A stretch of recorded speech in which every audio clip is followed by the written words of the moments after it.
Les bourses des pays avancés ont toutes sévèrement dévissé entre la fin septembre et la fin octobre. Si l'on compare les points hauts de ces 2 mois et les points bas, les pertes ont atteint de l'ordre de 10% un peu partout.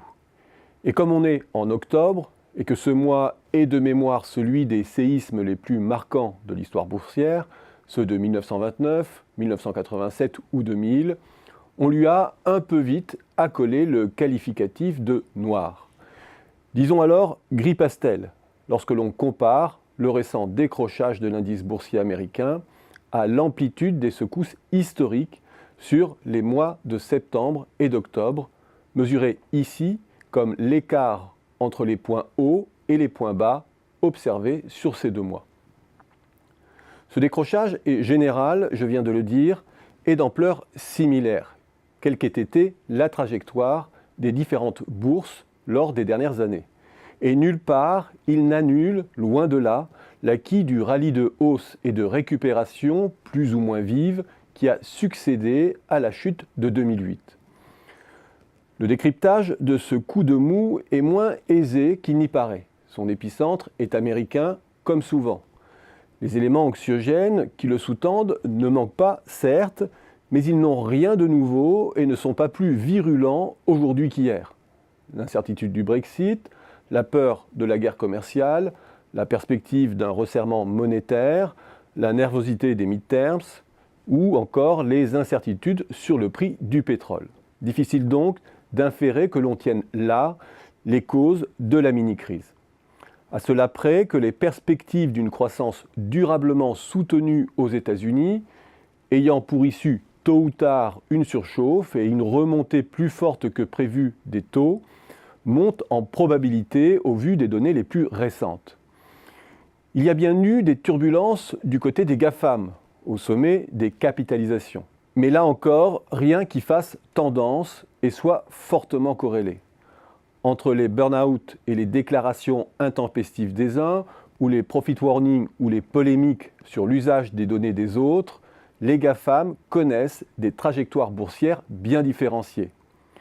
Mais ils se maintiennent pour l'heure en apesanteur. Il est prématuré donc d'interpréter la volatilité actuelle comme la manifestation d'un retournement d'anticipation concernant leur position hégémonique ou leur capacité future à extraire de la valeur. Idem si l'on scrute les secteurs qui seraient à l'épicentre de cette défiance. Les valeurs industrielles comme les valeurs financières ont décroché de la même façon. Les grands gestionnaires d'actifs dévissent. Depuis février de cette année, ils ont perdu plus de 30% de leur valeur, avec la menace que fait peser la remontée des taux et la montée des risques dans certaines régions du monde. Mais le retrait des investisseurs des fonds les plus spéculatifs ne fait pas pour leur système sur l'ensemble de la sphère financière.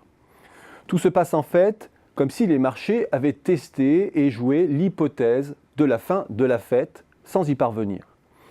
Il ne faut pas s'y tromper, l'hypothèse que le mois d'octobre marque un point de retournement est assez peu probable. Contrairement à l'idée répandue, les mois d'octobre ne sont pas historiquement des mois entachés d'un biais baissier. Ils sont en revanche plus volatiles et souvent au commencement d'un rallye haussier. Libérés de la peur du krach, les marchés repartent alors souvent à la hausse. Et c'est déjà ce qu'ils ont commencé à faire, alors même que la montée graduelle des incertitudes tempère depuis 2 ans les ardeurs des investisseurs. Or, côté américain, avec l'accélération de la productivité et la relative modération salariale, la profitabilité des entreprises tend à se redresser, proche de ces niveaux records. Bref, le climat d'incertitude risque de peser encore longtemps sur les bourses. Et il est peu probable que, passé la peur, les marchés s'engagent dans une folle fuite en avant, alors même que les fondamentaux de profitabilité pourraient les y inviter. Mais c'est plutôt une chance, notamment pour les États-Unis, qui évitent de la sorte l'exubérance qui leur a été fatale lors des précédentes reprises.